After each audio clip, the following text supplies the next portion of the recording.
Buenos días a todo el mundo, a todas y todos.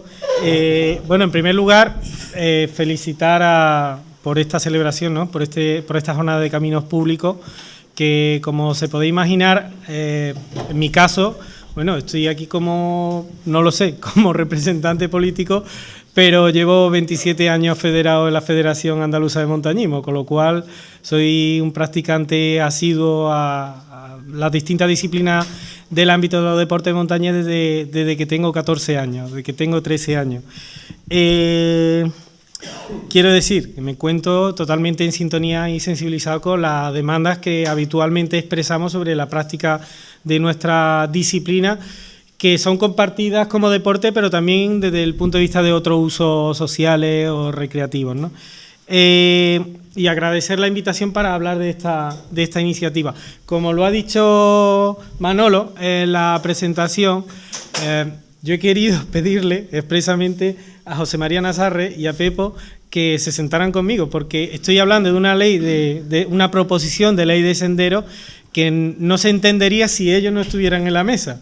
Quiero hacerlos partícipes porque la implicación y digamos, la voluntad por parte de la Federación Andaluza de Montañismo y el apoyo técnico y la redacción como padre, en este caso, por parte de José María Nazarre, no la voy a ignorar y la quiero poner de manifiesto, además reconocerla por la parte positiva, ¿no? Yo voy a plantear la exposición en el menor tiempo que pueda, pero no centrándome en el contenido expreso de la ley, sino centrándome en algunos aspectos técnicos, pero sobre todo en el sentido práctico de por qué una ley de senderos, ¿vale? Entonces, la primera pregunta es ¿por qué surge esta ley? Bueno, pues todo el mundo, entiendo, que está presente aquí es consciente del valor económico, socioeconómico, ambiental, desde el punto de vista de la educación ambiental, territorial, que puede suscitar la puesta en valor de los senderos como uso público, como uso social. Yo creo que ahí no hace falta abundar, porque si estáis aquí, estoy convencido de que todo el mundo comparte esa idea. Y no en vano, en Andalucía existen más de 10.000 kilómetros homologados de senderos, señalizados, que es una viva expresión, un indicador de ese reconocimiento del valor atribuido a los senderos y además de la demanda social que hay para su puesta en valor, para el disfrute de ellos, ¿no? Pero al mismo tiempo somos conscientes, quienes conocemos esta realidad, de los problemas que ha habido de descoordinación. Yo mismo, cuando estuve hace años evaluando política de desarrollo rural, recuerdo que había senderos que habían sido señalizados por ayuntamientos en el marco de algunos programas públicos y habían utilizado señalizaciones que no tenían que ver con las señalizaciones oficiales, con lo cual generaba conflictos para los usuarios que desconocían por qué los hitos estaban o las señales estaban marcadas de una determinada manera, ¿no? Y esto tenía que ver porque igual no había conocimiento en aquella época. Hablo de principios del 2000, en un ayuntamiento o en un consorcio, en una mancomunidad o en una diputación o en un grupo de desarrollo rural, de cómo se debían hacer esas cosas. Y esto, digamos, en parte se debe a una falta de regulación de este objeto, ¿no? También entiendo que todo el mundo somos conscientes del abandono de muchos de los senderos que se han puesto en valor y para los cuales se ha invertido dinero público relevante en algunos casos, que bueno, pasado un tiempo, las señales están rotas, están arrancadas, los caminos incluso están deteriorados y no hay ningún procedimiento que obligue a la Administración a mantener esos senderos, sea cual sea la Administración que la propuso. Y por otro lado, hay una cuestión que, bueno, tenemos aquí un jurista experto, ¿no?, que es los conflictos, la cuestión de la seguridad, de la inseguridad jurídica o de la responsabilidad civil respecto a los usuarios de esas infraestructuras. Por todas estas razones, nosotros entendíamos que había que propiciar alguna manera de regular los senderos en Andalucía, los senderos con unas características muy específicas, senderos de uso, por decirlo de alguna manera, grosso modo, turístico-deportivos, ¿no? Y no en vano, es un hecho, no solo en Andalucía, sino en el resto del territorio español, que, como sabéis, desde el año 96 los senderos están regulados, los senderos asociados a la práctica del senderismo en el País Vasco, en Asturias, en Canarias, en Aragón, en Navarra, en La Rioja, en la Comunidad Valenciana, no sé si me dejo alguno más, y en Navarra, ¿vale? En 7 comunidades, desde hace 20 años. 20 años, ¿eh? Y esto es muy significativo, 20 años en los cuales otras comunidades autónomas han tenido esa visión de conectar con una demanda y con una necesidad de llenar ese vacío desde el punto de vista de la regulación. Bien, ¿cómo surge esta ley, no? Bueno, pues es de momento una proposición de ley que está registrada en el Parlamento y que ha pasado en el Parlamento de Andalucía buena parte del trámite parlamentario. Y surge porque a raíz del trámite parlamentario de la Ley del Deporte de Andalucía, yo tuve contactos con muchas organizaciones, con muchos agentes sociales. Uno de ellos era la Federación Andaluza de Montañismo, que además de transmitirme sus demandas para con el desarrollo de la Ley del Deporte, a su vez transmitieron su demanda en relación con las reivindicaciones y las necesidades que debían afrontar la Federación Andaluza de Montañismo, que fueron 3. Una era el asunto de los senderos, otra cuestión era el tema de los refugios y otra cuestión era el tema de la regulación de la escalada. Y yo, bueno, pues asumí el compromiso de tratar de dar respuesta a esa demanda, como con otros muchos agentes, ¿no? Y aquí interviene el trabajo de la oficina técnica, de Pepo, el trabajo inestimable de José María Nazarre, que en parte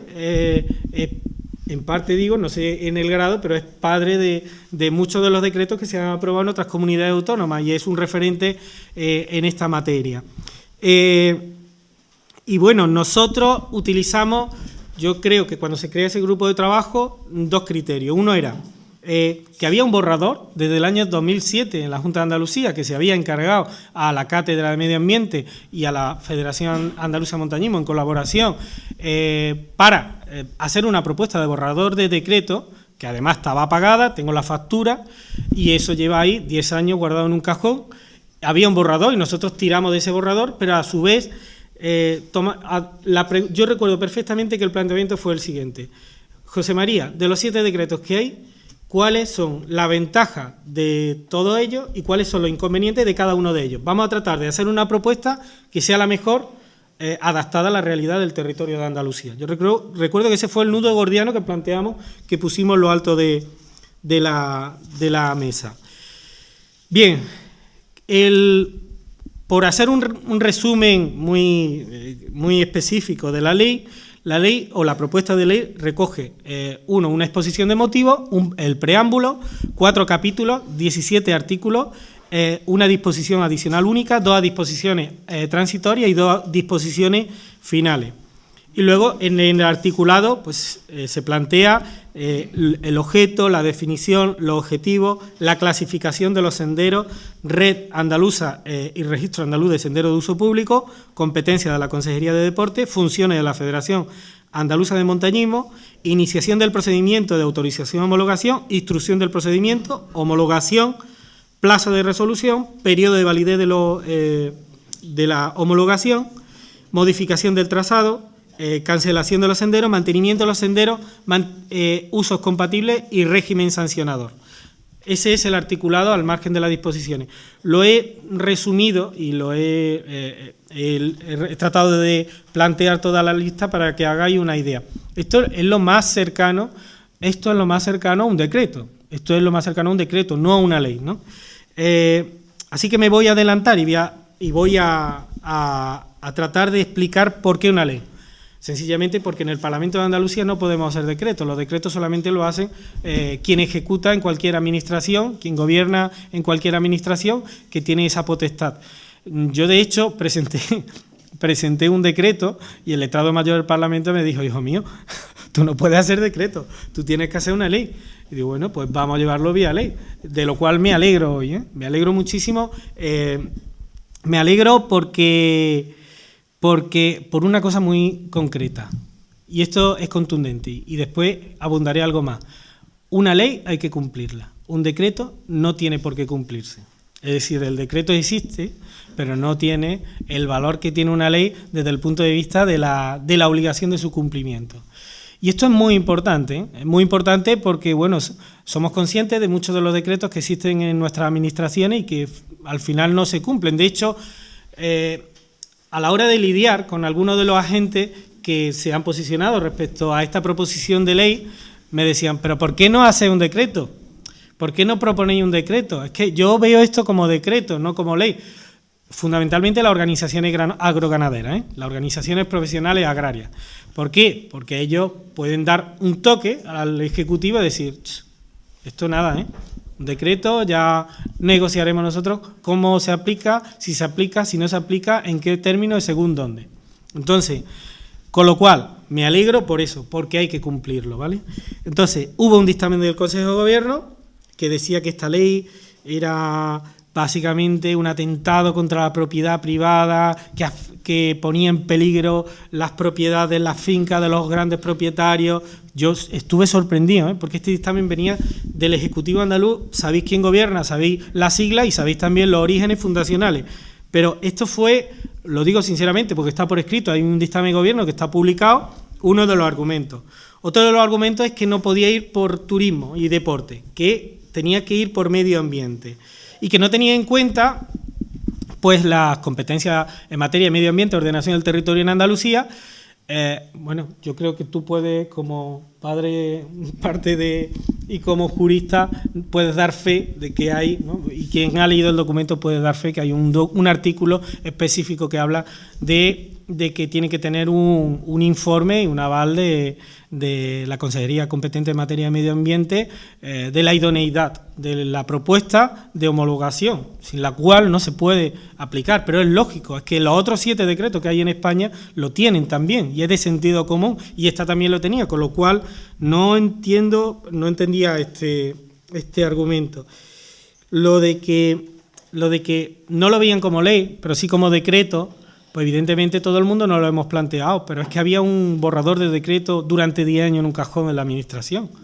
Es decir, que si el Ejecutivo no toma la iniciativa, aquellos representantes públicos por los cuales no pagan también nuestro salario, que estamos en cualquier ámbito de representación, en este caso en un Parlamento, tenemos la obligación de cumplir con nuestras obligaciones, y una de ellas es presentar iniciativas de impulso a la administración pública, y una de ellas es la legislativa, porque de hecho el Parlamento de Andalucía es fundamentalmente el poder legislativo, con lo cual sí, es una ley, no es un decreto, pero ante la ausencia de impulso por parte de la administración, nosotros lo presentamos. Luego también se aludía a la ley del deporte, que había una ley del deporte y que ellos lo veían en el marco del desarrollo de la ley del deporte. Y yo les planteaba así, pero es que desde el año 98 Andalucía tiene una ley del deporte. Ahora hay una nueva ley. ¿Qué pasa? ¿Que desde el año 98 no valía la ley del deporte y ahora sí, cuando allí estaba contemplado también la práctica, la regulación de la actividad físico-deportiva de la naturaleza? Tampoco era un argumento válido, francamente. Luego decían que la memoria económica no era consistente, porque la memoria económica que nosotros planteamos era 0. Estamos hablando de un trámite administrativo, porque la homologación de senderos, en definitiva, no deja de ser un trámite administrativo. Se ha hecho durante 15 o 20 años, y no en vano, hay más de 10.000 kilómetros balizados y homologados, como he planteado antes, con lo cual, si antes era a coste 0, ahora ¿por qué va a ser a coste? Es que hay que entender que aquí no estamos hablando de mantenimiento de los senderos, es decir, no supone el coste, porque eso lo abona el promotor y está recogido en la ley, que es el promotor el que tiene competencia y la responsabilidad de asumir los costes de la homologación, o sea, de la puesta en valor de un sendero y de la habilitación de un sendero para ello, ¿no? Y que se le daba mucho poder a la Federación Andaluza de Montañismo. Digo, pues como en el resto de los decretos, tiene la misma presencia, ni más ni menos. Es decir, 4 decretos lo ha sacado el Partido Popular, un decreto lo ha sacado gobierno del Partido Socialista, un decreto el gobierno de Coalición Canaria y otro decreto lo ha sacado el Partido Nacionalista Vasco. Y en todos coincidían que las federaciones territoriales de montañismo tenían un papel fundamental. Y os voy a explicar, es muy sencillo. La Ley del Deporte del 90 dice que las federaciones deportivas son entidades públicas con competencias delegadas. Es decir, entidades privadas con competencias públicas delegadas. Perdón. Entonces, si las federaciones deportivas son entidades privadas con competencias públicas delegadas y la Administración delega sobre las administraciones, sobre estas federaciones, todas las competencias que dice que son las que están establecidas en sus estatutos, no queda otra manera de plasmarlo más que esta, que la Federación Andaluza de Montañismo tiene su papel. Los partidos, sin embargo, sí la apoyaban. Es decir, incluso el grupo, los representantes del Partido Socialista, la comisión, estaban a favor de apoyar esta proposición de ley, pero decían, mira, nos tenemos que acoger a la disciplina de partido. No estamos conformes con nuestra disciplina de partido, pero la posición es una posición de intereses de partido, no de criterios técnicos ni de razonamiento de otra índole. Y lo digo así porque yo no sé hablar de otra manera, la verdad. Creo que hay que ser claro con las cosas. Entonces hubo un debate para la consideración, para el trámite parlamentario, en el cual votaron a favor el grupo proponente, en este caso Podemos, el Partido Popular, Ciudadanos, Izquierda Unida, o sea, todos esos grupos, y el voto contrario del Partido Socialista. Incluso, vamos, yo hablando con diputados de ellos que habían pedido expresamente a su partido que lo apoyaran, pues ellos reconocían que el dictamen del Consejo de Gobierno pues no era un dictamen, vamos a llamarlo, no era un dictamen de verdad. Luego había un proceso de comparecencia de actores, de agentes sociales, en el que ha ido una veintena de agentes sociales, Federación Española de Montañismo, Federación Andaluza de Montañismo, incluso la ERA, luego ha estado incluso la Plataforma Ibérica de Caminos Públicos, ha podido estar la Asociación Andaluza de Vías Verdes, la Asociación Andaluza del Camino de Santiago, han estado la Asociación incluso de Registradores de la Propiedad, ha estado el representante del Parque Nacional de Sierra Nevada, ha estado ASAJA, ha estado COAG, ha estado UPA, ha estado Ecologistas de Nación y ha habido algún otro actor, ¿no? Federación de Casas, fundamental.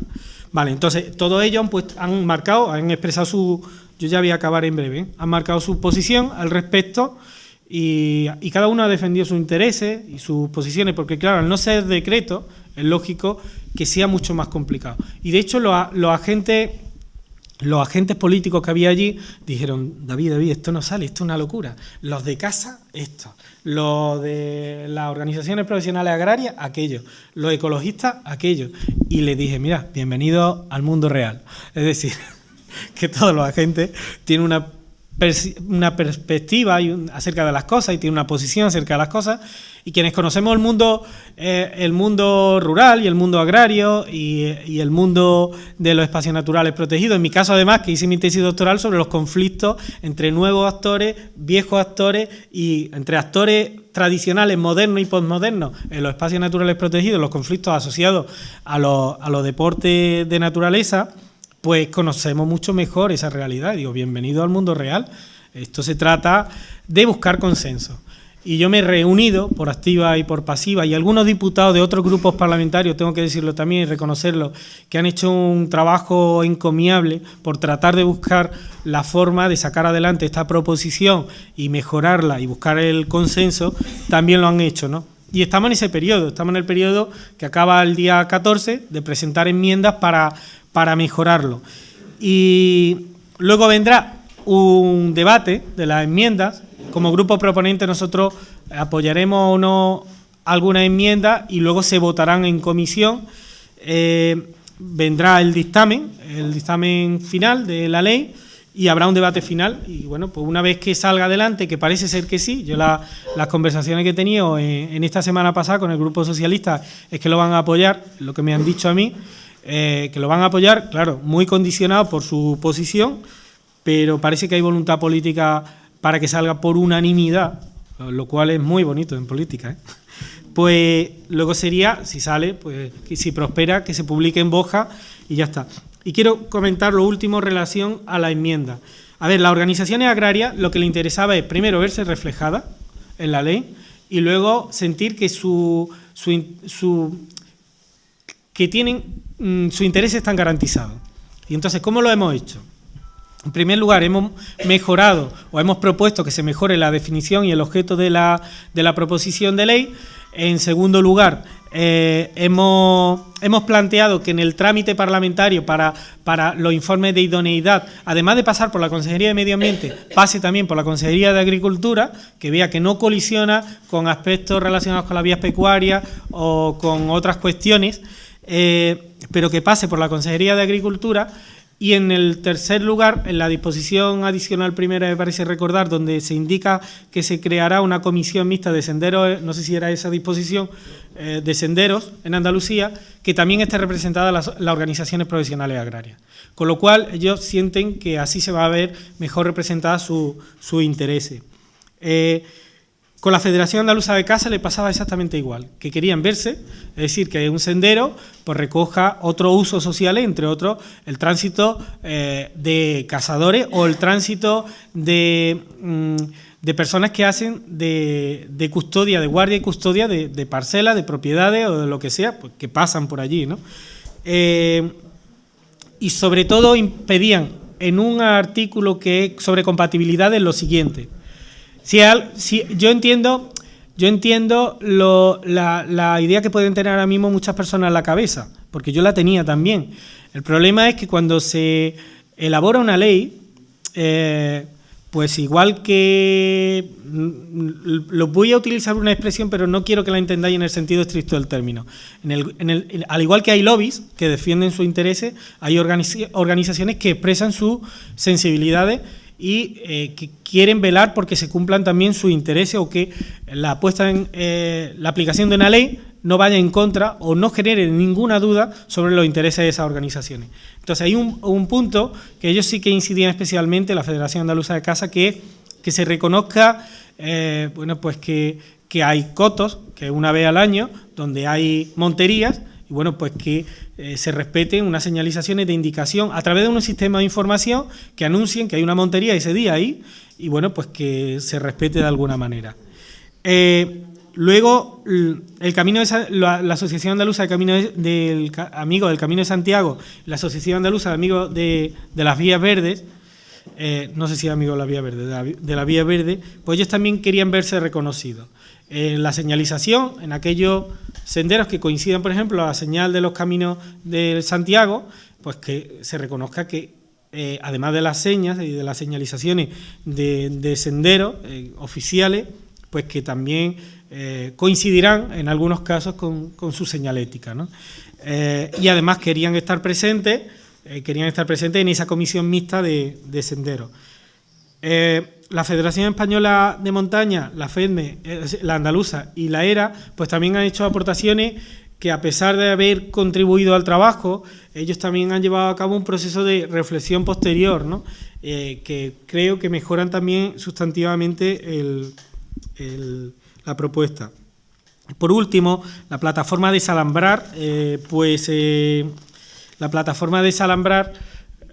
plataforma ibérica de caminos públicos, que estuvo presente entre los comparecientes, nos hizo algunas aportaciones y una de ellas fue que se pidiera a los ayuntamientos que reconocieran el carácter público de los caminos, que es una forma de abrir el debate y además de abrir la posibilidad al futuro reconocimiento de los caminos públicos y a la incorporación como procedimiento habitual en los ayuntamientos, fundamentalmente, del reconocimiento de los caminos públicos. Y la vamos a incorporarla, además de otras posibles incorporaciones. Y esto es, grosso modo, explicar la justificación de esta proposición de ley, explicar cómo surge, cómo se desarrolla, explicar qué implica esto en el ámbito parlamentario y explicar también el trabajo que supone. Y yo tengo que decirlo, por dar una impresión más, yo estoy muy enormemente feliz de haber podido participar y compartir este proyecto, más allá de que para mí es lo más irrelevante del ámbito de la política y demás, porque alguien que viene del mundo de la práctica del deporte, en el medio natural, desde niño, que además pues está vinculado a la Federación de Montaña, que tiene el Consejo Asesor de la FEDME también, que me he dedicado a escribir sobre eso, que he hecho una tesis doctoral sobre eso, estar en el ámbito de un parlamento y poder influir para que se reconozcan derechos que mucha ciudadanía comparte y que además sabemos que son buenos, que aportan, que no quitan,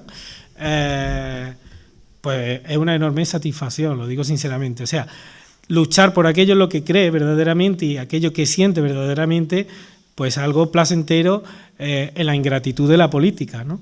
Entonces, bueno, pues con esto me quedo y a ver, creo que han sido 20 minutos así. Así que bien, hay por delante otros 30 y tantos minutos para el debate y os animo a que cualquier duda que tengáis, cualquier pregunta, cualquier inquietud, cualquier manifestación relacionada con posibles enmiendas que todavía se pueden presentar, que esté abierta, lo abro también al caso de, o sea, a las otras dos personas que están aquí, por si quieren aportar algo, porque creo que tienen mucho que aportar y con esto...